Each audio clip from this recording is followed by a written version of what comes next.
ओम शांति।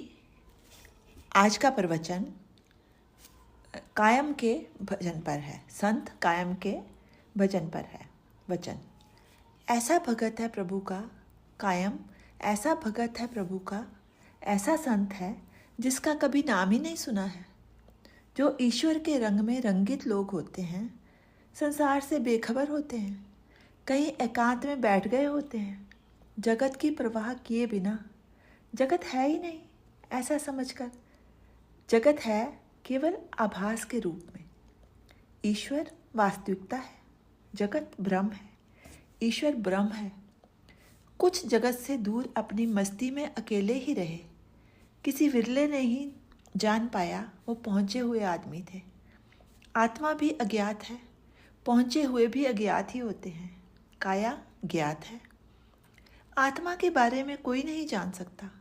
आत्मा गोरी है, काली है, नर है, नारी है, क्योंकि वो अदृश्य है। कायम एक अद्भुत बात कर रहा है। अलाही रंग जो शाश्वत रंग है, कभी कमज़ोर नहीं पड़ता। ऐसा अलाही रंग ईश्वर रंगा देता है। सबको ईश्वर आता है अलाही रंग लगाने। सबके लिए ईश्वर आता है अलाही रंग रंगाने।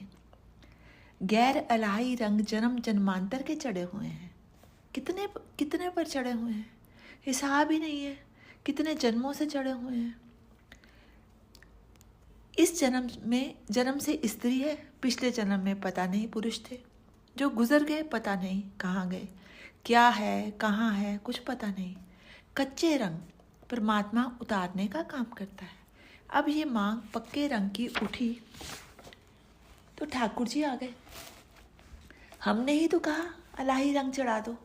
जो घर रंगने लगते हैं, रंग ले आते हैं, रेगमार साथ लेकर आते हैं। रंगने वाला पिछला रंग खुरचने के बाद ही नया रंग करता है, तभी रंग ठीक होता है। रेगमार क्या है?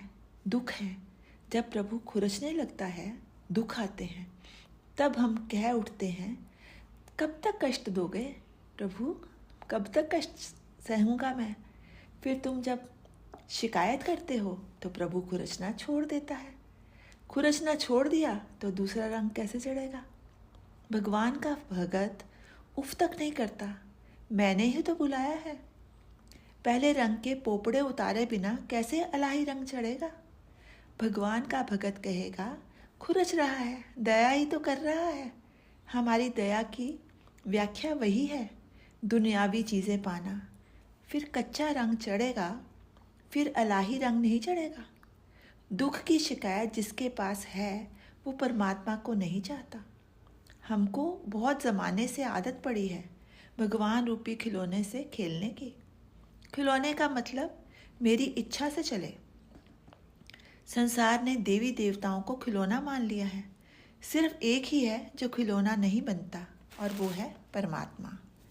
खिलौना कभी कहता नहीं मुझे ना खिलाओ ना नहलाओ। कभी हम देवी देवताओं की मूर्तियों को खिलाते हैं, खिलौना ही तो समझा हुआ है। कभी उन्हें नहलाते हैं। खिलाने वाले का खिलौना बनना पड़ता है। जब पास हो जाते हैं तो परमेश्वर हमें अपना ही रूप दे देता है। हमारी शिकायत है हमारे साथ ऐसा क्यों हुआ। प्रार्थना केवल शिकायत ही है। पहला लक्षण भगत का शिकायत खत्म। रंग रेज ऐसा जो अलाही रंग दे। हम सलाह कैसे दे सकते हैं? दुनिया के रंग राज को सलाह दे सकते हैं क्या? अलाही रंग अल्लाह की मर्जी से चढ़ता है।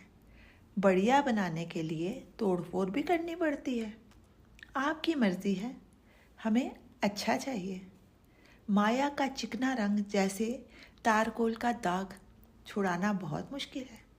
कितने जन्मों से हम तारकोल से खेलते आए हैं। हर चीज़ शुद्ध रखना चाहते हैं। कोयले की खान में काम करते हैं, कपड़े साफ रखना चाहते हैं। कपड़े कैसे साफ रहेंगे? अंदर भी काला हो जाता है। श्वास के जरिए काले के संपर्क में रहकर उजले कैसे बनोगे? संगत बदले बिना रंगत नहीं चढ़ती।